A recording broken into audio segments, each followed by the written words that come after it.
Representatives Gloria Johnson, Justin Pearson, and Justin Jones. At the beginning of 2023, they were probably known just best by their constituents in Knoxville, Memphis, and Nashville. Haley Wilgus looks at how this trio became known as the Tennessee Three, not just in the Tennessee Volunteer State, but across the country.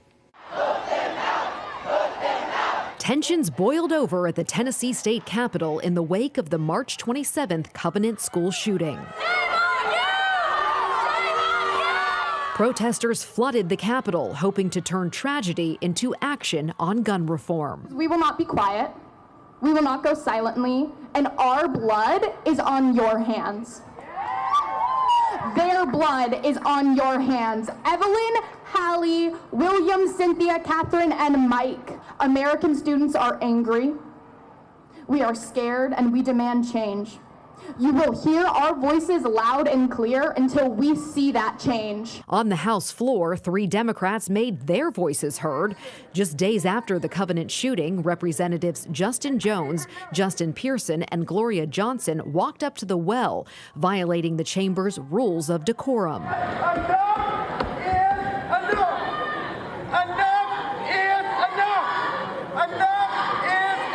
In response, House Republicans introduced resolutions to expel the 3 members. This offense has never happened in 200 years.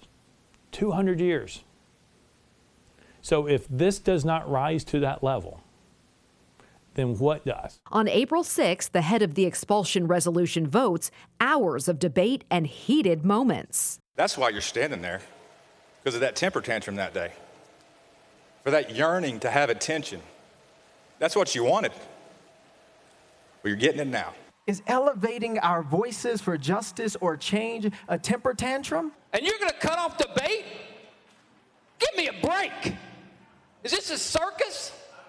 You are talking about kicking somebody out of this body. Grow up. If you can't sit through a conversation or a debate on something no less than expelling a colleague, grow up. In the end, the House voted to expel Jones and Pearson. What happened today is not, it wasn't about expelling me, it was about expelling a movement, and they will not be successful in that. Johnson survived expulsion by just 1 vote. We are still 3, Tennessee 3. America is gonna go, that guy is a rock star. Because you were a rock star. The trio quickly became known as the Tennessee Three and garnered national attention.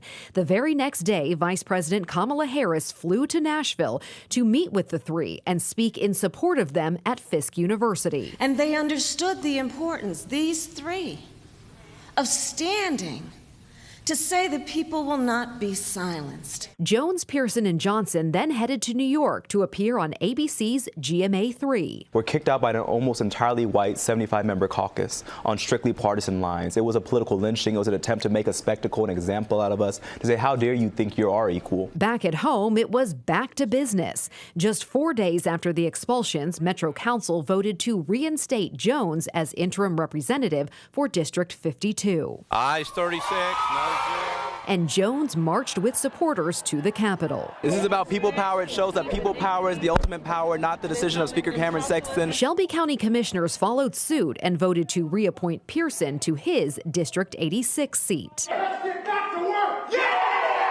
Both were sworn back in and returned to the legislature. Shortly after, the Tennessee Three were invited to the White House to meet personally with President Joe Biden. You're standing up for our communities, safe communities, and democratic values. August 3rd, a special election. Jones and Pearson won their seats back in landslide victories. They were officially back in the House in time for the special session on public safety called by Governor Bill Lee.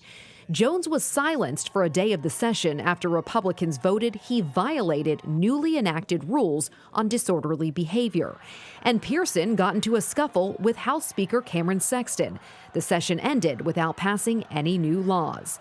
And just days later, I'm Gloria Johnson, and I'm running for U.S. Senate. Johnson announced she raised $1.3 million, the largest first quarter total for a Tennessee Democrats campaign since 1982. But her challenger, U.S. Senator Republican Marsha Blackburn, raised more than double that. It's an uphill battle, there's no question. But her last race was about 10 points difference. we can get that 10 points. Underdogs in a state that is boldly red, the Tennessee Three bet on themselves. They made a mark on 2023, and they say their work is far from done.